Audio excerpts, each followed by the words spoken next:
My name is Margaret, and I'm 32 years old. Growing up, I thought I had the perfect family. My little sister Diane and I were inseparable, sharing everything from clothes to secrets. I was always her protector, the big sister who would fight anyone who dared hurt her. We'd spend hours braiding each other's hair and planning our future weddings, promising we'd be each other's maid of honor. But sometimes the people you love most are the ones who hurt you deepest. The day that changed everything was supposed to be the happiest day of my sister's life. Instead, it became the day I learned what betrayal truly meant. Before I share what happened that devastating day, let me know where you're watching from in the comments below. Please hit that like button and subscribe for more stories about family drama and finding strength in the darkest moments. Trust me, you'll want to hear how this story unfolds. Diane and I grew up in Cleveland, Ohio, in a cozy two-story house on Maple Street. Our father, Robert, 59, worked as a mechanical engineer at a local manufacturing plant, while our mother, Patricia, 56, taught third grade at the elementary school down the road. From the outside, we looked like the perfect American family. Dad worked hard to provide for us, and Mom made sure we had home-cooked meals every night and help with our homework. But even as children, I noticed the difference in how our parents treated us. Diane, being 4 years younger, was the baby of the family. She had these big green eyes and blonde curls that seemed to melt everyone's heart. When she got in trouble at school for not doing her homework, Mom would make excuses for her. When she came home with grass stains on her white dress, Dad would chuckle and call her his little adventurer. Meanwhile, I was expected to be the responsible one, the example setter, the one who never made mistakes. I didn't mind it at first. I actually took pride in being the dependable daughter. I made straight A's, helped with household chores without being asked, and looked after Diane like she was my own child. When she was afraid of thunderstorms, I'd let her crawl into my bed and tell her stories until she fell asleep. When kids at school teased her about her thick glasses, I'd march right up to them and make them apologize. Throughout high school, I continued being Diane's guardian angel. She started hanging out with a crowd that skipped classes and experimented with drinking.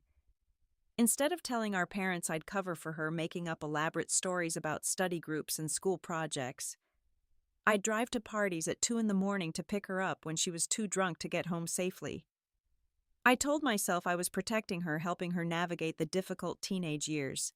When Diane graduated high school with barely passing grades, I was the one who helped her apply for community college. I proofread her essays, helped her fill out financial aid forms, and even tutored her in basic math when she struggled with the placement tests. Our parents seemed relieved that I was handling everything, never questioning why their youngest daughter needed so much help. During college, I studied business and finance at Ohio State University. I lived in the dorms but came home every weekend to check on Diane. She'd often call me crying about failed tests, boy troubles, or roommate drama. I'd spend hours on the phone talking her through every crisis, giving her advice and emotional support. My own social life suffered because I was always available for whatever Diane needed. After graduation, I landed a good job at First National Bank as a loan officer. I worked my way up, steadily earning promotions and building a solid reputation. Diane, meanwhile, dropped out of community college after 2 years and bounced between various part-time jobs. She'd work at a retail store for a few months, then quit because the manager was mean. She'd try waitressing, but claim the customers were rude. Each time she lost a job, guess who she called for help? 2 years ago, when Diane was 26 and facing eviction from her apartment, I didn't hesitate to lend her $3,000. She promised to pay me back within 6 months, but that money never materialized. When she needed a car after hers broke down, I co-signed for her loan.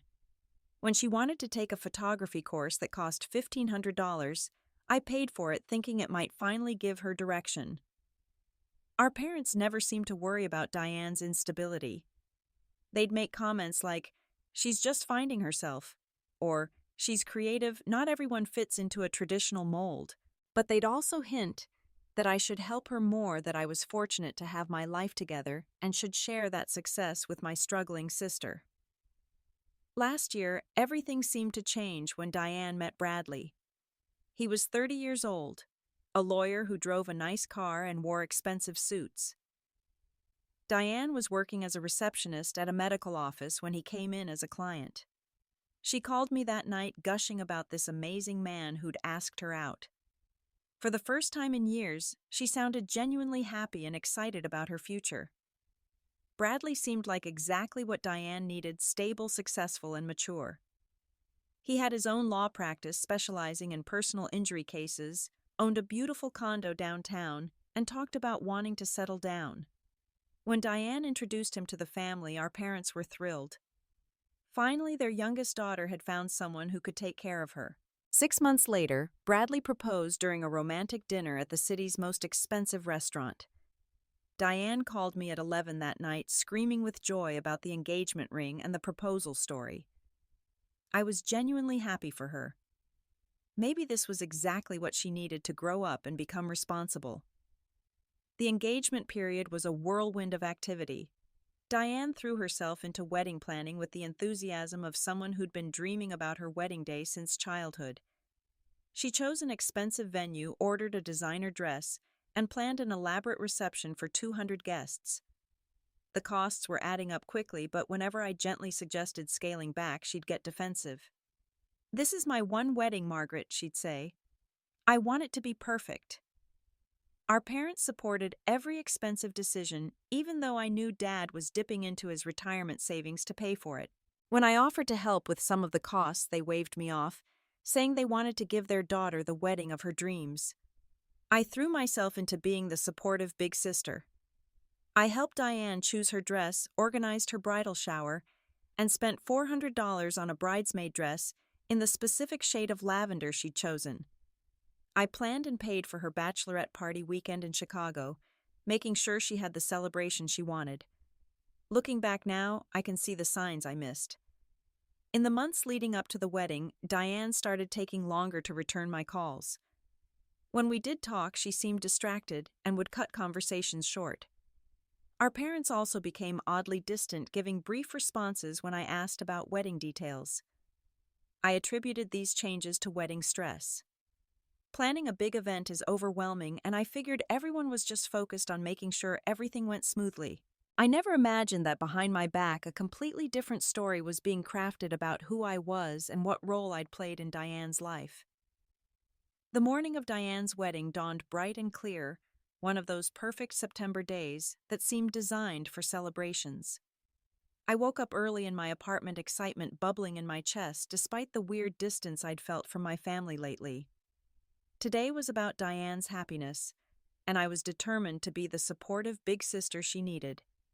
I took extra care getting ready, wanting to look perfect for the photos. I'd spent an hour the night before curling my hair into soft waves, and this morning I applied my makeup carefully, going for a natural but polished look. The lavender bridesmaid dress hung on my closet door, looking beautiful despite its hefty price tag. I'd also bought new shoes, a matching clutch, and had my nails done in a complimentary shade. The wedding gift sat wrapped on my kitchen counter, an expensive set of Waterford crystal stemware that I'd seen Diane admiring in a department store window months ago. It had cost me $800, nearly a week's salary, but seeing her face light up when she saw it would be worth every penny. I'd also written a heartfelt card telling her how proud I was of the woman she'd become and how happy I was to see her find love. I loaded everything carefully into my car and began the hour-long drive to Columbus, where the wedding was being held at Willowbrook Country Club, an exclusive venue nestled beside a pristine lake. The drive gave me time to reflect on how far we'd both come. Despite all the challenges Diane had faced in her 20s, she was finally settling down with a good man. Our family would be complete again, and maybe the distance I'd felt lately would disappear once the wedding stress was over. Willowbrook Country Club was even more beautiful than the photos on their website. The main building was a stately colonial structure with white columns and perfectly manicured gardens. A long driveway curved through ancient oak trees, leading to a circular drive where valets were already taking keys from early arrivals. The September afternoon was warm but not humid, with a gentle breeze carrying the scent of late-blooming roses from the garden. I parked and gathered my things, checking my appearance one more time in the car mirror. I looked good, appropriate for a family wedding, but not overdressed. The lavender dress flattered my figure, and my hair had held its curl despite the drive. I felt confident and ready to celebrate my sister's big day. Walking toward the entrance, I could hear the sounds of preparation chairs being arranged, servers setting up the bar, and the distant sound of someone testing the microphone. My heart swelled with anticipation. In a few hours, I'd watch my little sister walk down the aisle and promise to love Bradley for the rest of her life. The entrance to the venue was elegant, with double doors flanked by white columns and arrangements of white roses and baby's breath. A security guard stood beside a small table with a guest list, checking names and directing people toward the ceremony space or cocktail area. This level of security seemed excessive for a wedding, but I figured Bradley's law practice probably meant he knew some important people who required extra privacy. I approached the table with a warm smile, my invitation in hand. The security guard was a middle-aged man in a dark suit, professional but friendly. "Good afternoon," I said brightly.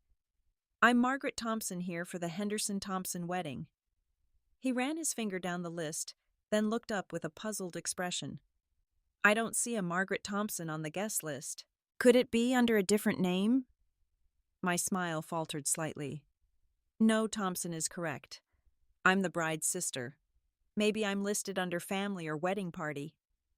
He checked another section of the list, then shook his head apologetically. "I'm sorry, but I don't see your name anywhere on this list. Let me call the wedding coordinator." A cold feeling began to creep up my spine. This had to be a mistake. Maybe Diane had forgotten to add me to the official list, or perhaps there was a clerical error. I stood there awkwardly as other guests walked past me, some glancing curiously at the holdup. Before the coordinator could be reached, I heard familiar voices behind me. I turned to see my parents approaching, dressed in their wedding finest. Mom wore a navy blue dress with a matching jacket, and Dad had on his best dark suit with a silver tie. They should have looked happy and celebratory, but their faces were strangely tense. "Mom, Dad," I called out, relief flooding through me. "Thank goodness you're here. There seems to be some confusion with the guest list. They can't find my name." My parents exchanged a look that made my stomach drop. Mom wouldn't meet my eyes, and Dad's jaw was set in a hard line I recognized from childhood, the expression he wore when he was about to deliver bad news. "Margaret," Dad said, his voice carefully controlled, "you're not on the guest list because you weren't invited." The words hit me like a physical blow. I actually took a step backward, sure I'd misheard him. "What do you mean I wasn't invited? I'm Diane's sister. I'm supposed to be in the wedding party." "Diane made the decision," Mom said quietly, still avoiding my gaze. "She felt it would be better if you weren't here today." The world seemed to tilt sideways. I looked past my parents toward the venue entrance, where I could see other family members and friends arriving. Everyone was dressed up and smiling, ready to celebrate. But I wasn't welcome. My own sister's wedding, and I wasn't welcome. "I don't understand," I whispered. "What did I do wrong?" Dad's expression softened slightly, but his voice remained firm. "Diane feels that you've been too controlling, that you try to manage her life too much. She wanted her wedding day to be free of that kind of stress." "Controlling?" The word came out as a croak. "I've done nothing but support her and help her when she needed it." "Margaret, please," Mom said, finally looking at me with eyes that held a mixture of pity and discomfort. "Don't make this harder than it has to be. Just go home. Let Diane have her day." As if summoned by our conversation, Diane appeared in the doorway of the venue. She was radiant in her wedding dress, a flowing white gown with intricate beadwork that caught the afternoon sunlight. Her hair was styled in an elegant updo with small white flowers woven through it. She looked like a princess, like the bride she'd always dreamed of being. But when her eyes met mine, there was no warmth, no sisterly love. Instead, there was something cold and satisfied in her expression. She was standing far enough away that I couldn't hear her words, but I could see her talking to some of the other guests, occasionally glancing in my direction. And then I saw it, a small, triumphant smile playing at the corners of her mouth. She was enjoying this. The realization hit me like a punch to the gut. This wasn't about wedding stress or last-minute changes. This was deliberate. Diane had planned this humiliation, had orchestrated this moment where I would be turned away at the door while she watched from a distance. Other guests were starting to notice the commotion. I could feel their curious stares, hear the whispered conversations, as people wondered why someone was being denied entry. The security guard looked uncomfortable, and even my parents seemed to realize how awful this situation was. But I refused to give Diane the satisfaction of seeing me break down. With every ounce of dignity I could muster, I straightened my shoulders and looked my parents directly in the eyes. "I understand," I said, my voice steady despite the earthquake happening inside my chest. "I hope you all have a wonderful celebration." I turned and walked back to my car, my head held high even as my world crumbled around me. Behind me I could hear Mom calling my name, but I didn't turn around. I couldn't. If I stopped walking, if I looked back at that beautiful venue where my family was celebrating without me, I would collapse right there in the parking lot.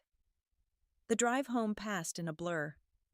I gripped the steering wheel so tightly my knuckles went white, focusing on the road ahead, because thinking about anything else would have sent me careening into oncoming traffic. The expensive gift sat in the passenger seat, a mocking reminder of my naivety. When I finally reached my apartment, I sat in the car for a long time, still wearing that lavender dress, still looking like I was ready for a celebration that I'd never be part of. The silence was deafening after the chaos of emotions I'd just experienced. I spent the rest of that day in my apartment still wearing the bridesmaid dress, because taking it off would have required acknowledging that the day was really over, that I really had been rejected by my own family. I sat on my couch staring at the wall, trying to make sense of what had happened. The expensive wedding gift sat on my coffee table, still wrapped in its silver paper and white ribbon, a reminder of how completely I'd misunderstood my place in my sister's life. The first person I called was Linda, my best friend since college. She picked up on the second ring, and I could hear laughter and music in the background. "Margaret, how was the wedding? Did Diane look beautiful?" Linda's cheerful voice made my throat tighten with unshed tears. "I wasn't allowed in," I said simply. The background noise stopped as Linda apparently moved to a quieter location. "What do you mean you weren't allowed in?" I told her everything, the security guard, the missing name, my parents' cold explanation, Diane's satisfied smile from the doorway. Linda listened in shocked silence, occasionally making small sounds of disbelief. "That's insane," she finally said. "There has to be more to this story. Families don't just exclude someone for no reason, especially not from a wedding." But that was exactly what I was trying to figure out. What had I done to deserve this? I spent the evening replaying every conversation I'd had with Diane over the past few months, looking for clues I might have missed. Had I been too pushy about the wedding expenses? Too critical of some of her choices? I couldn't think of anything significant enough to warrant this level of rejection. The next morning I called in sick to work. I couldn't face my colleagues' well-meaning questions about how the wedding went. Instead, I started making phone calls trying to understand what had led to this situation. My first call was to Emma, Diane's best friend from college. Emma had always been friendly to me, and I thought she might have some insight into Diane's thinking.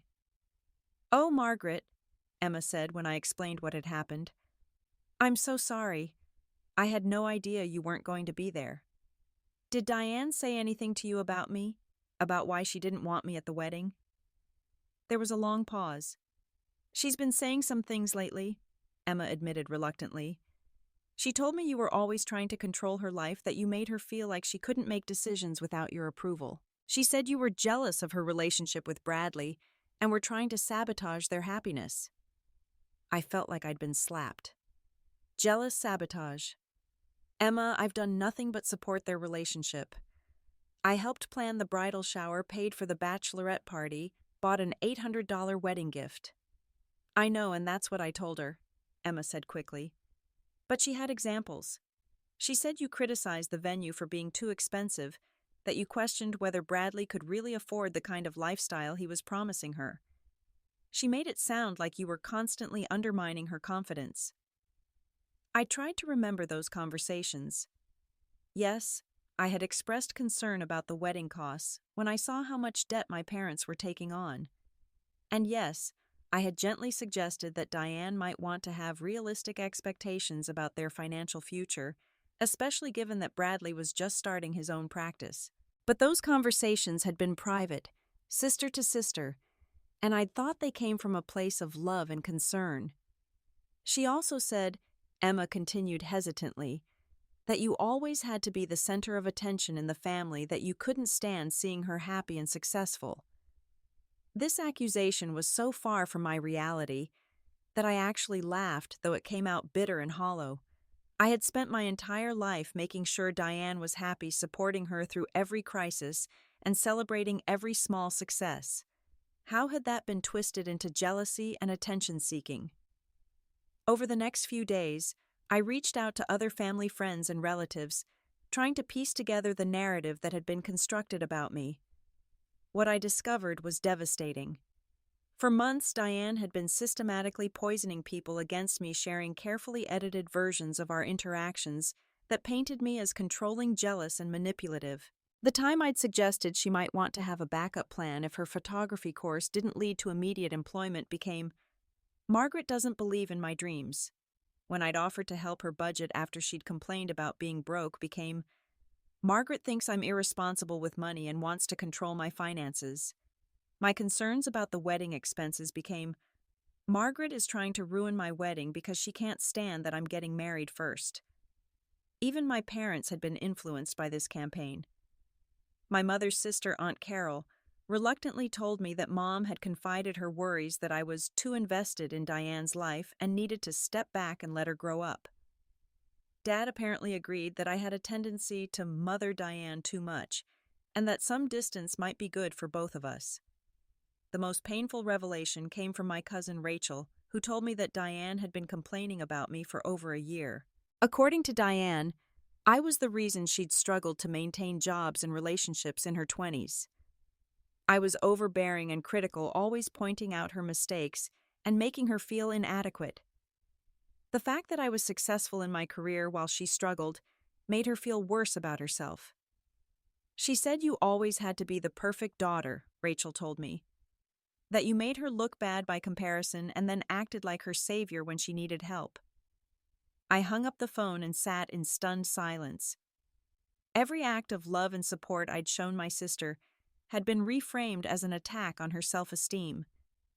Every time I'd helped her through a crisis, she'd apparently resented me for being in a position to help.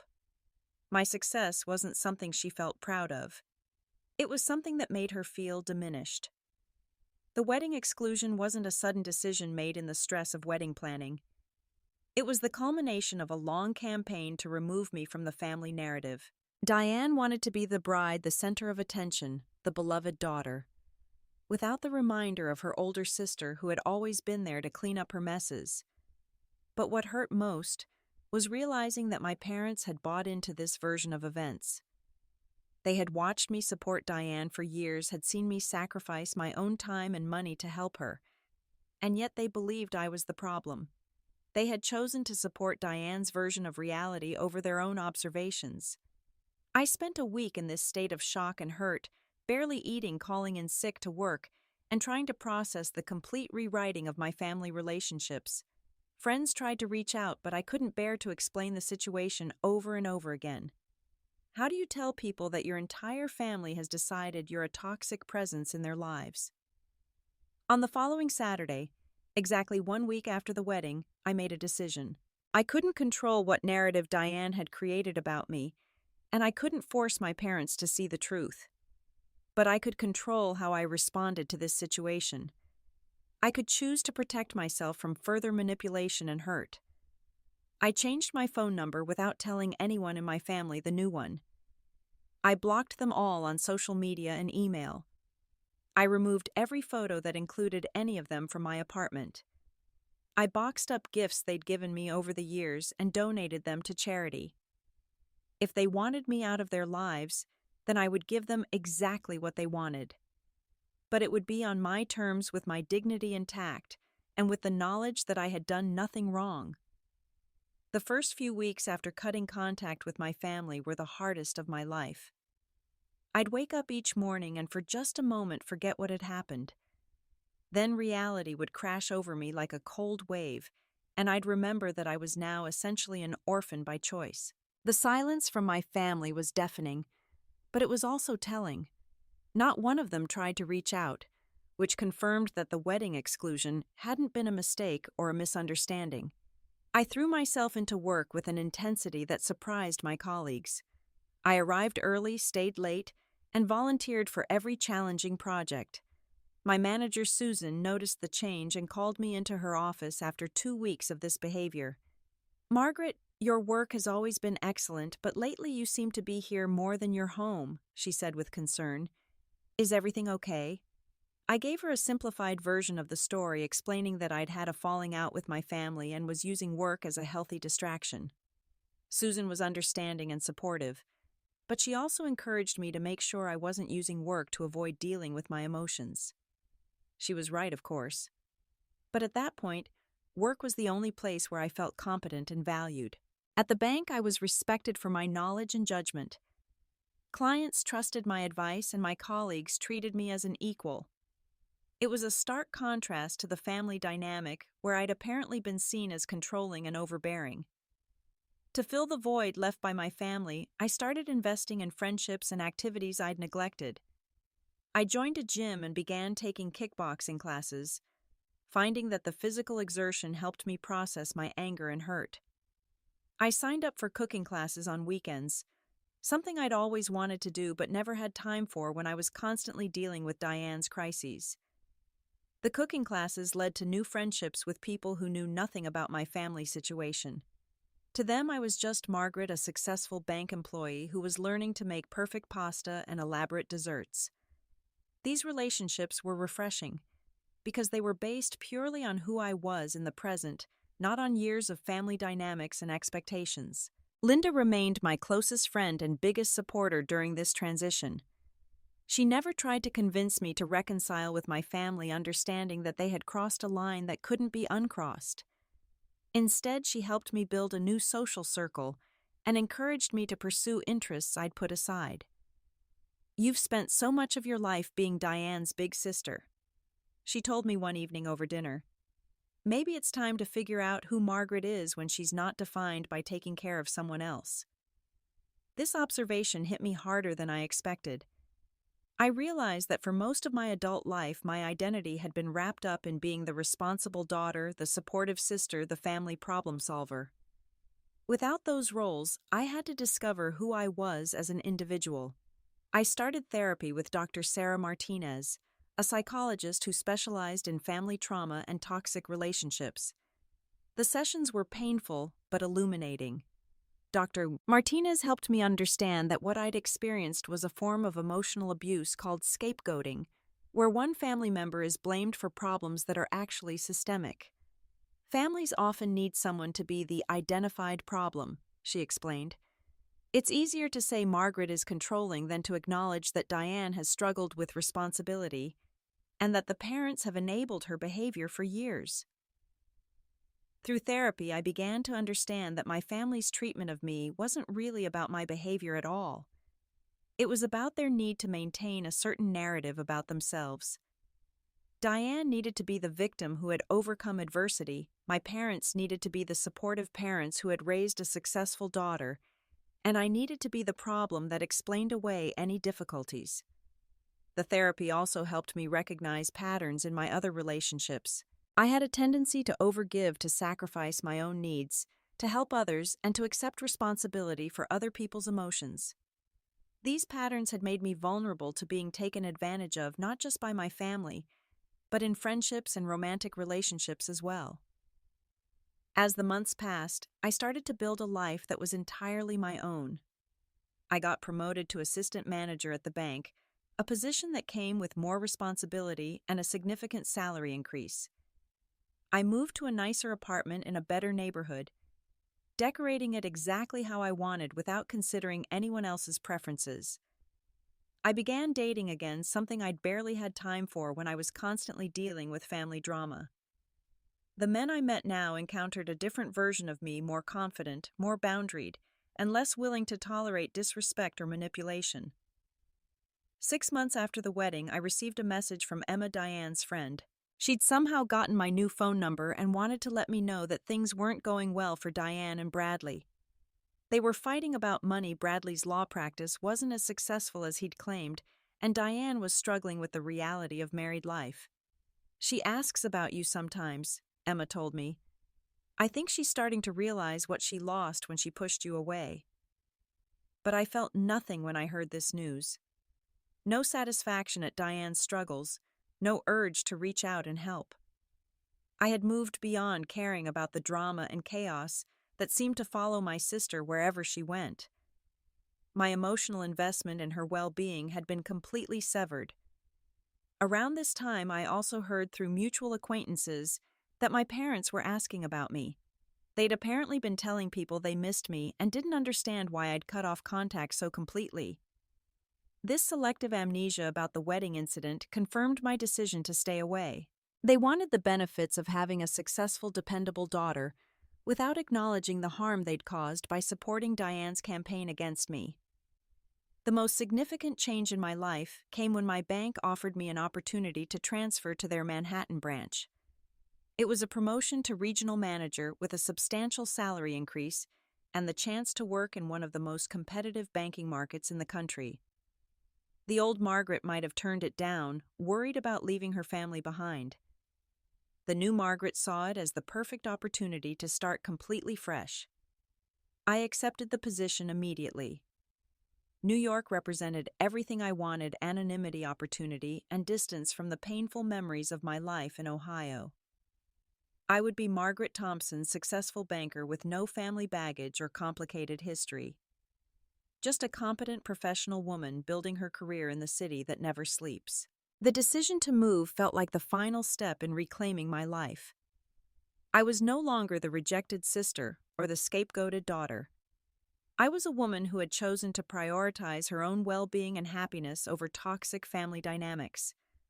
As I prepared for the move, I felt lighter than I had in years. The constant anxiety about Diane's next crisis was gone. The guilt about not doing enough for my family had evaporated. The need to prove my worth through endless giving and sacrifice had disappeared. I was free.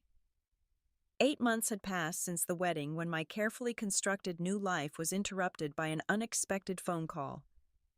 I was in my corner office at the Manhattan branch reviewing loan applications when my assistant buzzed me. "Ms. Thompson, there's an urgent call for you on line 2. The caller says it's a family emergency." My blood turned cold.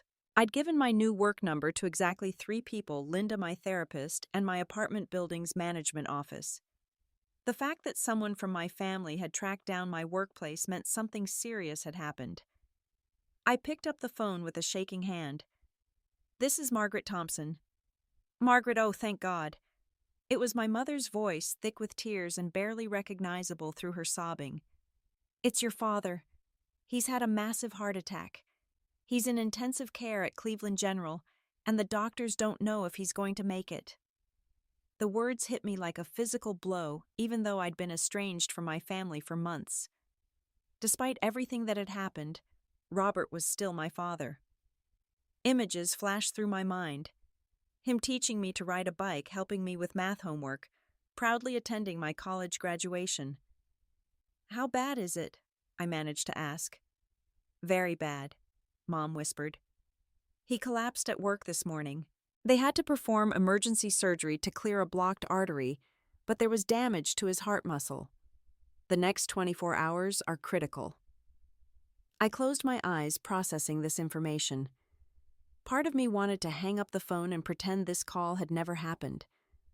My family had made it clear I wasn't welcome in their lives. But another part of me, The part that still remembered being Daddy's little girl felt compelled to respond. "I'll be on the next flight to Cleveland," I heard myself saying. "Margaret, thank you," Mom sobbed. "I know things have been difficult between us, but he needs his family right now." The irony wasn't lost on me. When it was convenient for them when they needed something, suddenly, I was family again. I booked a flight that afternoon and arrived at Cleveland General Hospital that evening. The ICU was a maze of beeping machines and hushed conversations. I found my way to the waiting area, where I saw my mother and Diane huddled together on uncomfortable plastic chairs. Mom looked like she'd aged 5 years in the 8 months since I'd seen her. Her hair was disheveled, her makeup smeared from crying, and she wore the same clothes she'd probably thrown on that morning when she got the call about Dad. Diane looked exhausted and scared. Her usually perfect appearance replaced by the raw vulnerability of someone facing a real crisis for perhaps the first time in her adult life. When they saw me approaching, both women stood up. Mom rushed toward me with her arms outstretched, but I stepped back, maintaining my distance. "How is he?" I asked, keeping my voice professional and detached. "Stable for now." Mom said, her arms dropping to her sides when she realized I wasn't going to embrace her. "They're monitoring him closely. The surgeon said the next few days will tell us whether there's been permanent damage." I nodded and took a seat across from them, close enough to receive updates, but far enough to maintain emotional distance. The waiting room was filled with other families dealing with their own medical crises, and the atmosphere was heavy with fear and hope. Over the next few hours, I learned more about my father's condition and the family's situation. The heart attack had been severe, requiring immediate surgery to insert stents and restore blood flow. He was sedated and on a ventilator, his body fighting to recover from the trauma. The medical bills were already mounting, and the doctors had warned that he would need extensive rehabilitation if he survived. But there was another crisis brewing beneath the medical emergency. As we sat in that sterile waiting room, the truth about my family's financial situation began to emerge. "The insurance will cover most of the surgery," Mom explained, "but there are so many other costs. The rehabilitation, the medications, the time I'll need to take off work to care for him. And we're already behind on some bills because of Diane's wedding." This was the first admission I'd heard that the wedding had caused financial strain. I looked at Diane, who was staring at her hands and avoiding eye contact. "How much did the wedding cost?" I asked directly. $45,000, Mom whispered. We knew it was too much, but Diane wanted her dream wedding and we thought Robert's retirement fund could handle it. $45,000 for one day, when my parents were both in their late 50s with limited savings and approaching retirement. The recklessness of it was staggering, but I kept my expression neutral. As the night wore on, more financial details emerged. Diane and Bradley's marriage was already in trouble, largely due to money problems. Bradley's law practice was struggling, and he'd been less than honest about his financial situation during their courtship. They'd spent their honeymoon in Europe charging everything to credit cards they couldn't afford to pay off.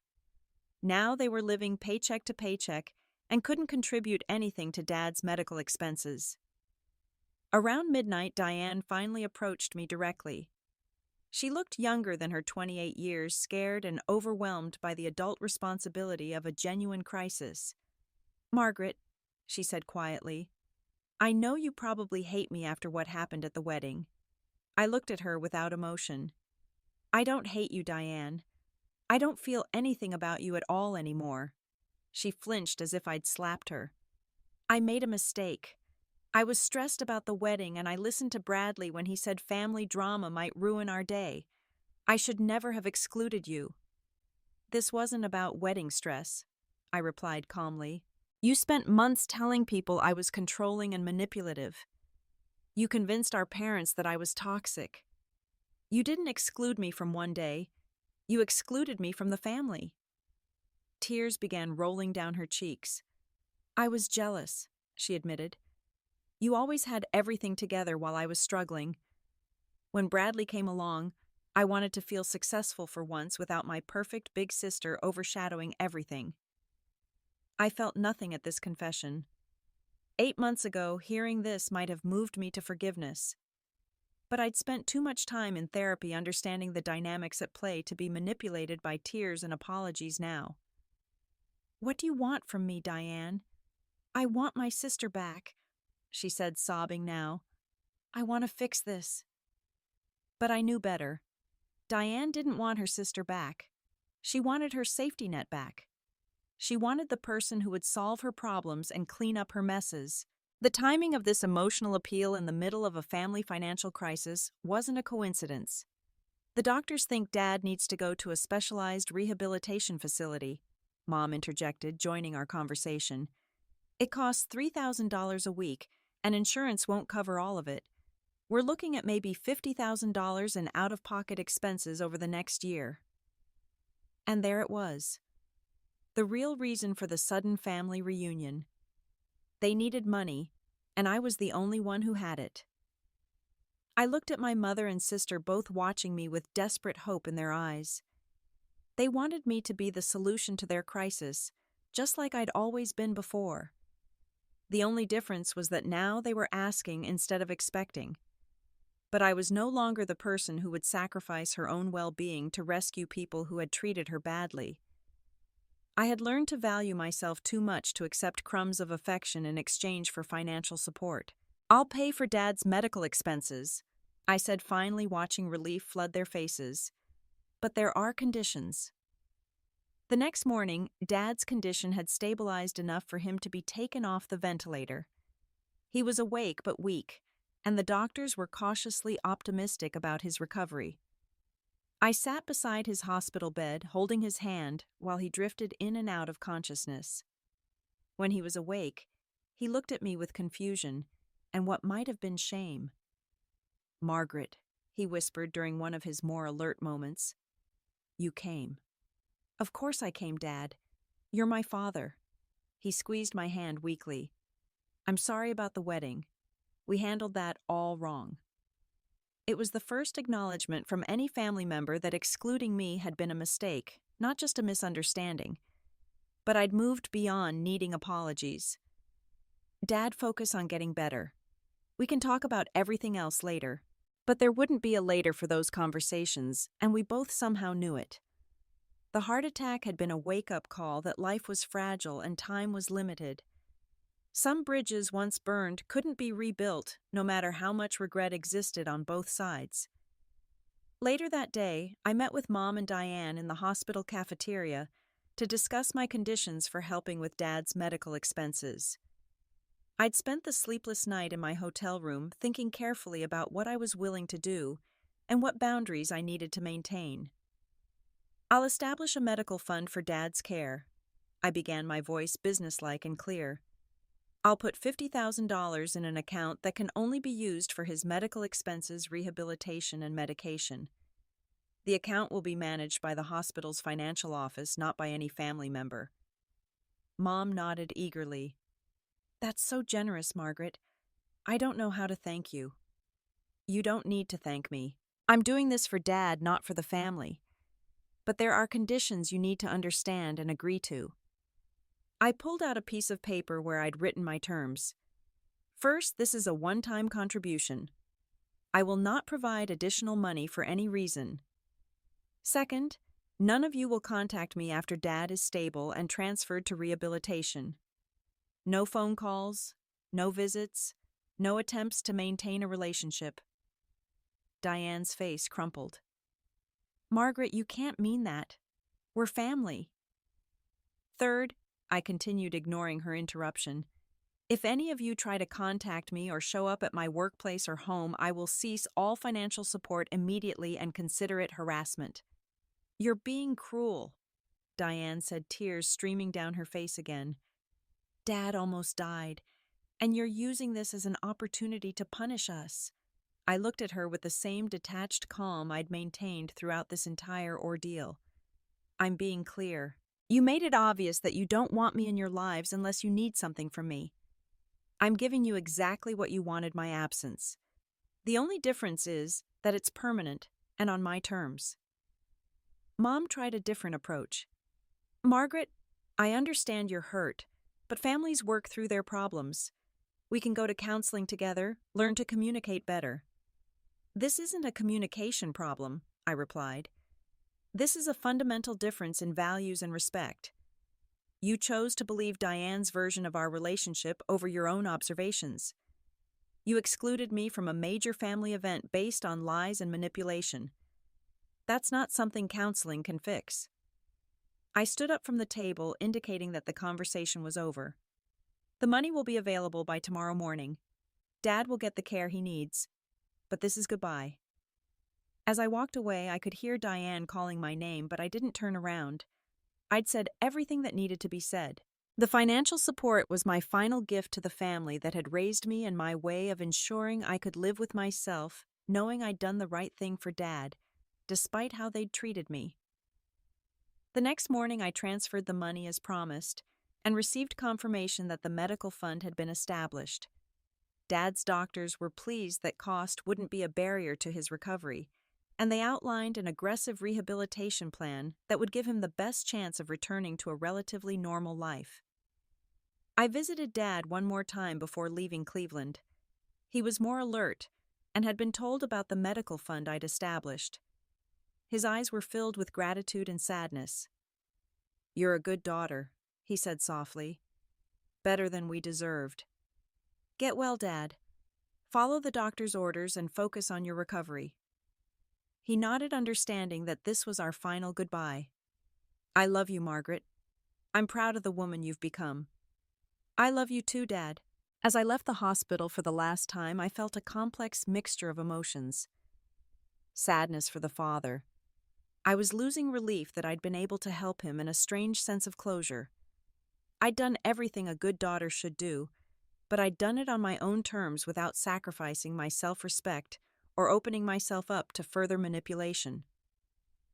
The flight back to New York felt like leaving one life behind and returning to another. In Cleveland, I would always be defined by my family relationships and the dynamics that had shaped my first 32 years. In New York, I was simply Margaret Thompson, a successful professional with unlimited potential for growth and happiness. The city's skyline came into view as we approached LaGuardia Airport, and I felt a familiar sense of excitement and possibility. New York had become my home in a way that Cleveland never truly was. Here I was, valued for my competence and character, not judged for failing to meet impossible family expectations. I returned to work the next day with a clear mind and renewed focus. My colleagues asked about my family emergency, and I gave them the basic facts: my father had had a heart attack but was expected to recover. I didn't mention the family drama or the permanent goodbye I'd said to my old life. Over the following weeks, I threw myself back into my career with even greater determination. The experience with my family had reinforced my belief that I could only rely on myself for security and happiness. I worked toward my next promotion, built stronger relationships with my colleagues, and continued developing the independent life I'd started building after the wedding. I never heard from my family again, which told me they'd accepted my conditions.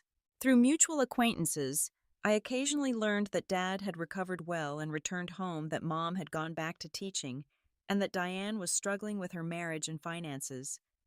But this information felt like news about strangers, not people, who had once been the center of my world. 2 years after walking away from my family for the final time, I was sitting in my corner office at the bank reviewing quarterly reports when my assistant knocked on my door. Sarah had become more than just a colleague. She was a trusted friend who understood my commitment to my career and respected my boundaries about personal topics. "Margaret, there's someone here to see you," she said with an unusual expression on her face. "She says she's your sister." My stomach dropped. I'd been very clear about my conditions for helping with Dad's medical expenses, and contact of any kind was strictly forbidden.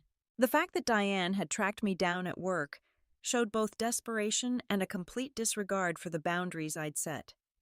"Tell her I'm not available and ask her to leave," I said firmly. "I tried that, but she's very persistent. She's sitting in the lobby and says she won't leave until she talks to you. Should I call security?" I considered my options. Causing a scene in the lobby of my workplace wasn't professional, and Diane was clearly prepared to stay as long as necessary. It might be better to handle this quickly and privately. Give me 5 minutes, then send her up. But stay close in case I need you to call security. When Diane walked into my office, I was shocked by how much she'd changed. The confident, beautiful bride I'd last seen at the hospital was gone, replaced by a woman who looked older than her 30 years. Her hair was poorly cut and dyed. She'd gained weight and her clothes looked like they came from a discount store. But it was her eyes that told the real story. They held the desperate look of someone who'd run out of options. "Hello, Diane," I said without standing up or offering her a seat. "You're violating our agreement by being here." "Margaret, please, I just need 5 minutes of your time." Her voice was hoarse, like she'd been crying or smoking too much. "You need to leave. Now." "I'm getting divorced," she blurted out. "Bradley left me 6 months ago for his secretary. I lost the condo. I'm back living with Mom and Dad, and I have no money and no job skills." I felt nothing at this news. The old Margaret might have felt sympathy, might have wanted to help solve these problems. The new Margaret recognized this as manipulation designed to trigger my caretaking instincts. "That's unfortunate, but it's not my problem." "You're my sister," she said, desperation creeping into her voice. "I know I hurt you, but you can't just pretend I don't exist." "I'm not pretending you don't exist. I'm choosing not to be involved in your life. There's a difference." Diane started crying, but these tears didn't move me the way they once would have. I'd learned to recognize the difference between genuine emotion and tactical manipulation. "I've lost everything," she sobbed. "My marriage, my home, my self-respect. I need help starting over." "You're 30 years old, Diane. You're capable of starting over on your own." "I don't know how. I've never had to take care of myself because you always did it for me." This admission was probably the most honest thing she'd ever said to me. She was acknowledging that our entire relationship had been based on my taking responsibility for her life, while she remained passive and dependent. "Then it's time you learned," I said simply. "Please, Margaret. I'm desperate. I'll do anything to make this right between us." "There is nothing you can do. The relationship we had was unhealthy for both of us. I was enabling your independence, and you were taking advantage of my need to be needed. It's better for everyone that it's over." I stood up and walked to my office door, opening it to signal that our conversation was finished.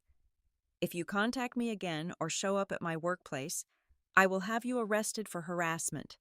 I mean that completely." Diane stared at me like she was seeing a stranger, which in many ways she was. The sister who had always been there to fix her problems and clean up her messes no longer existed. "I don't understand how you can be so cold," she said as she gathered her purse. "I'm not cold. I'm healthy. There's a difference." After she left, I sat in my office for a long time processing the encounter. I felt proud of myself for maintaining my boundaries, but also sad about the definitive end of any possibility of reconciliation. The sister I'd loved and protected for so many years was truly gone, if she'd ever really existed at all. That evening I had dinner with James, an architect I'd been dating for 6 months. Our relationship was everything my family relationships had never been: balanced, respectful, and based on mutual support rather than one-sided giving. James knew about my family situation, but didn't try to fix it or convince me to forgive people who had hurt me. "How are you feeling about seeing Diane today?" he asked over dessert. "Relieved mostly," I said honestly. It confirmed that I made the right decision in cutting contact. She hasn't changed at all. She's still looking for someone else to solve her problems. "Do you think you'll ever regret walking away from your family?" I considered his question carefully. "I regret that they weren't the family I needed them to be. But I don't regret protecting myself from people who only valued me for what I could do for them." 6 months later, I received a promotion to Vice President of Regional Operations, a position that came with a significant salary increase and the responsibility for overseeing 5 branch locations. The promotion was recognition of my hard work and leadership abilities achievements that belonged entirely to me and had nothing to do with family dynamics or dysfunction. I celebrated the promotion with my chosen family, Linda, who had flown in from Cleveland for the occasion, James, who had become my partner in the truest sense of the word, Sarah and other colleagues who had become genuine friends, and Dr. Martinez, my therapist, who had helped me understand that I deserved relationships based on mutual respect and affection. As I looked around the restaurant at these people who truly cared about me, I felt a deep sense of gratitude for the journey that had brought me here. Losing my family of origin had been painful, but it had opened space in my life for relationships that nourished rather than drained me. The old Margaret had defined herself through service to others, particularly to family members who took that service for granted. The new Margaret had learned to value herself enough to demand reciprocity and respect in all her relationships. I thought about my parents, occasionally wondering if Dad had fully recovered and whether Mom was happy in her retirement. I hoped Diane would eventually learn to take care of herself and find genuine happiness. But these thoughts came without the old ache of responsibility or guilt. Their lives were their own to manage, just as mine was my own. That night, as I sat in my apartment overlooking Central Park, I felt a deep sense of peace. I had everything I needed: meaningful work, loving relationships, financial security, and most importantly, self-respect. The family that had rejected me had actually given me the greatest gift possible: the motivation to build a life based on my own values rather than their expectations. The journey from the rejected sister to the successful, independent woman I'd become hadn't been easy. There had been grief, anger, loneliness, and doubt along the way. But every difficult step had been worth it to arrive at this place of authentic happiness and self-acceptance. Sometimes the people who hurt us the most end up teaching us the most valuable lessons about our own strength and worth. My family's rejection had forced me to discover that I was complete and valuable all on my own without needing to sacrifice myself for others' approval. As I prepared for bed that night, I thought about the question people often asked me: whether I ever missed my family. The answer was complicated. I missed the idea of having a loving, supportive family, but I didn't miss the actual reality of being taken for granted, manipulated, and scapegoated. I had learned that blood doesn't automatically create bonds of love and respect. Real family is made up of people who value you for who you are, not what you can do for them. By that definition, I had found my real family in New York, among people who chose to love and support me without expecting me to lose myself in the process. The last thing I did before falling asleep was to look at a photo on my nightstand: James and me at a company picnic, both of us laughing at something one of our friends had said. In that photo, I looked genuinely happy, relaxed, and free. It was the face of a woman who had learned to love herself enough to demand better treatment from others. That woman was someone my family had never known because she had only emerged after I'd freed myself from their limiting expectations and toxic dynamics. In the end, their rejection had been the catalyst for my transformation into the person I was always meant to be. 5 years have passed since that devastating day at Diane's wedding, and as I sit here today in my Manhattan office, I can honestly say that being excluded from my sister's celebration was the best thing that ever happened to me. It forced me to confront the reality of my family relationships and gave me the courage to choose myself for the first time in my life. My career has flourished beyond anything I could have imagined when I was still entangled in family dysfunction. Last month, I was promoted to Senior Vice President, making me one of the youngest executives in the bank's history. My success isn't built on fixing other people's problems or sacrificing my own needs for others' comfort. It's built on competence, integrity, and the confidence that comes from knowing my own worth. James and I got engaged 6 months ago, and we're planning a small wedding next spring. Our relationship is everything I never knew was possible. A partnership between equals who support each other's dreams without trying to control or manipulate. When James proposed, he said he loved my strength and independence qualities that my family had seen as flaws. With him, I never have to dim my light to make someone else feel better about themselves. Our wedding will be intimate with only the people who genuinely love and support us. There will be no family drama, no one feeling obligated to attend, and no one whose presence would bring tension or hurt. Every person there will be someone who has chosen to be part of our lives and whom we have chosen in return. I've maintained my boundaries with my biological family completely. There have been a few more attempts at contact over the years. A Christmas card from Mom that I returned unopened, a friend request from Diane on social media that I declined, and a message through Linda asking if I would consider attending Dad's retirement party. Each time I've held firm to my decision. Not out of spite or ongoing anger, and out of self-respect and the knowledge that reopening those relationships would bring chaos back into the peaceful life I've built. Through mutual acquaintances, I've learned that my family has faced continued challenges. Diane never remarried and still struggles with employment and financial stability. Mom and Dad divorced quietly 2 years ago, apparently unable to handle the stress of their financial difficulties and the reality of their daughter's ongoing problems. The family that had seemed so solid and perfect from the outside had crumbled once the facade of success was removed. I feel no satisfaction in their struggles, but I also feel no obligation to rescue them. The woman who would have dropped everything to solve their problems no longer exists. She grew into someone who understands that you can't save people from the consequences of their own choices, and that trying to do so only enables them to continue making poor decisions. My therapy with Dr. Martinez evolved over the years from crisis management to personal growth. She helped me understand that my family's treatment of me was never about my actual behavior. It was about their need for a scapegoat, someone to blame for the problems they didn't want to address. The accusations of being controlling and manipulative were projections of their own issues, not accurate descriptions of who I was. One of the most important things I learned was that forgiveness doesn't require reconciliation. I've forgiven my family for their inability to love me the way I needed to be loved, but that forgiveness doesn't mean I have to subject myself to further hurt or disappointment. Forgiveness for me meant releasing the anger and hurt that was taking up space in my heart, not reopening myself to people who had proven they couldn't be trusted with my emotional well-being. I've also learned to recognize the red flags of toxic relationships in all areas of my life. The skills I developed in therapy have helped me maintain healthy friendships, set appropriate boundaries at work, and build a romantic relationship based on mutual respect. I no longer overgive or accept crumbs of affection in exchange for my devotion. The friends I've made in New York are people who value me for who I am, not what I can do for them.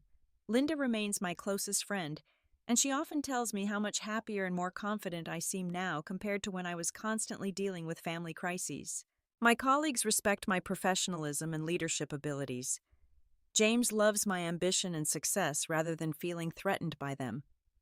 This is what healthy relationships look like: reciprocal support, honest communication, respect for boundaries, and genuine care for each other's well-being. These relationships fill my life with joy and meaning in ways that my family relationships never did, even during the times when I thought we were close. Sometimes people ask me if I ever regret my decision to cut contact with my family. The answer is always no. Regret implies that I would make a different choice if I could go back, but I wouldn't change anything about my journey. Every painful step led me to where I am today, and where I am today is exactly where I belong. The woman who was turned away from her sister's wedding was hurt, confused, and dependent on others for validation. The woman writing this story is confident, successful, and surrounded by people who truly love her. The transformation wouldn't have been possible without the catalyst of that devastating rejection. If you're dealing with toxic family relationships, please know that you deserve better. You deserve to be loved for who you are, not criticized for who you're not. You deserve relationships that energize rather than drain you. And you deserve to prioritize your own well-being even if others call you selfish for doing so. Setting boundaries isn't cruel. It's necessary for your mental health and personal growth. Walking away from people who hurt you isn't giving up on family. It's choosing to invest your energy in relationships that honor your worth. And building a life on your own terms isn't lonely. It's empowering. I want to hear your thoughts on this story. Have you ever had to make the difficult decision to distance yourself from toxic family members? How did you find the strength to prioritize your own well-being? Please share your experiences in the comments below. And don't forget to like this video if my story resonated with you.